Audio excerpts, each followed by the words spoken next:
Throughout all the adventures that we have been on as Kratos, we have come across several insanely powerful weapons that we ended up using to deal some serious punishment.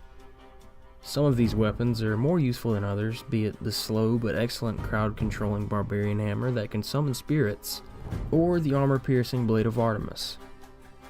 In each of the games, not you, there are always a select number of weapons that stand out from the rest as your preferred go-to.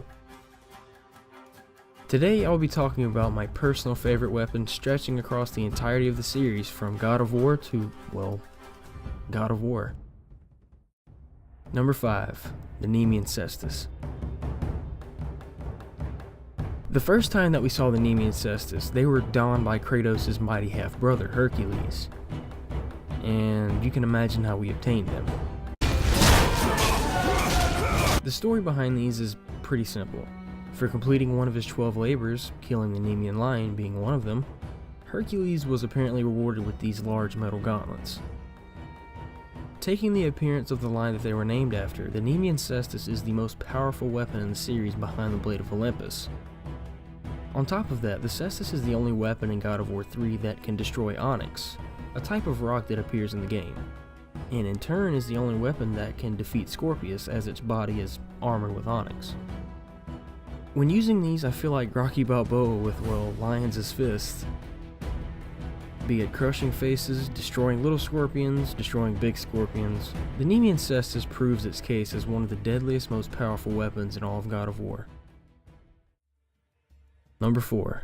The Leviathan Axe. Yeah, I know. Kratos' latest primary weapon seems to be, well, too low on this list. But I feel like it hasn't really proved its case as of yet, and I absolutely love the Leviathan Axe. Forged to rival the power of Thor's own hammer Mjolnir, the Leviathan Axe just resembles a regular axe upon first glance. But once it's in action, we quickly realize it has been imbued with the power of frost, and possesses some rather interesting features. If thrown, the axe has the ability to be summoned back to its owner's hand. And when it connects with an enemy or anything you need to hit for a puzzle, whatever you had thrown the axe at will be frozen in place until you recall it. You are also able to easily swap out the axe's handle in favor of one that may perhaps improve your strength stat or create an icy explosion upon striking. The possibilities are quite varied here, but the most important aspect of the Leviathan Axe would have to be its 2 rune slots. Whenever you place a rune into the axe, you're able to perform a wide range of different attacks, specific only to the rune you were using. You want an AoE attack? There's a rune for that. You want to just use the axe and flat out bull rush an enemy? Yup, rune for that too. The axe can also be upgraded to deal even further damage and perform more advanced attacks, a typical process in the God of War series. And the best part is, we've only had this amazing weapon for one game, and it looks like we'll be using it for even longer. Number 3. The Blade of Olympus. This absolute brute of a sword was created with the purpose of ending the first great war against the Titans. Little did Zeus know he had created the ultimate god killer. But in the case of this blade, only a god was capable of using it, as it required an infusion of godly power to unlock its true potential. While it isn't readily available to use, like the Leviathan Axe or NEMEAN CESTUS, the Blade of Olympus packs a mean punch for the short time that you're able to use it.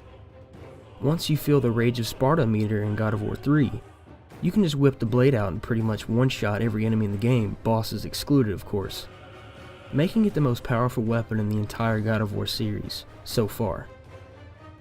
Although the Blade of Olympus makes you feel like the ultimate god when using it, its real power is shown through the lore. This thing is pretty much the ultimate screen nuke. It has vaporized an entire army in one single swing, and sent all of the Titans to Tartarus. While Kratos has never accomplished anything like that himself, he has a history with the blade. He's been stabbed with it, stabbed Zeus with it, stabbed himself with it, etc. I feel like having this one weapon be such an important part of God of War 2 and 3 only emphasizes its already emphasized power. Number 2. The Blades of Chaos. On top of being one of the most iconic weapons in all of gaming, I've always loved the story behind the Blades of Chaos. Kratos essentially sold his soul to the Greek god of war Ares, only to have these beauties permanently seared to his flesh, and then did a lot of despicable stuff with them. All in the name of Ares, of course. While the Blades of Chaos first appeared in the first God of War, my favorite version of them is definitely the pair from the most recent installment. Yes, the variety of combos and attacks is significantly less when compared to the originals. However, the newer take on the blades is much more satisfying when in use. While they are fundamentally the same, a pair of flaming blades swung around from the end of a chain, the newer version is way less button mashy to use. This is mainly due to the complete change in combat style from the previous games, but I digress. Similar to the Leviathan axe and thanks to Brock, You son of a bitch! the Blades of Chaos now come with 2 slots that you can use to perform many different runic attacks, allowing Kratos to pull off some combos or slams that look like callbacks to his PS2 days.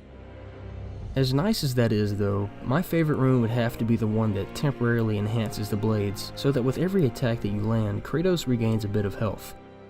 As with the axe, you can also interchange the pommels on the Blades of Chaos to add extra boosts to stats or increase damage effects to your liking.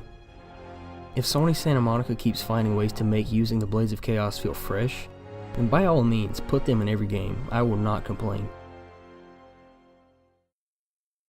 And here we are, the final weapon. I'm sure that you're wondering what the top spot could even be at this point. We've already covered the fan favorite Blades of Chaos and the Leviathan axe, so what is it? Well, the simplicity and sheer awesomeness of this weapon are what make it my absolute favorite. At the number 1 spot, we have the Arms of Sparta. This simple Spartan spear and shield are just so amazing to me. I love that this particular set that we use actually belonged to Kratos before the Blades of Chaos or the Leviathan axe. This is what Kratos spent his entire life learning how to use to perfection. The Arms of Sparta aided in many victories when Kratos was still a Spartan general, all the way up until he made that deal with Ares. From a gameplay perspective, the Arms of Sparta are focused on one-on-one combat with lots of spear thrusts and shield bashes in the mix, but also acted as a ranged weapon with Kratos throwing the spear. Not to mention that it also packs quite the punch, and is even stronger than the Blades of Athena, in turn making it stronger than the original Blades of Chaos. This weapon will have you feeling like King Leonidas with how quick and powerful it is. This is Sparta! And believe it or not, the Arms of Sparta put in motion a game mechanic that we still have to this day. And that would be being able to move around while having your shield raised, with Ghosts of Sparta being the first and only other God of War game to possess this feature, aside from the newest one. And there we have it. My personal top 5 weapons that Kratos has utilized across the series. Do you agree with this list, or is there something else that you would like to add? If so, then let me know in the comments. And please tell me what your own top 5 God of War weapons are. Likes are always appreciated, and subscribe if you want to see more God of War content. Thank you all for watching, and as always, until next time.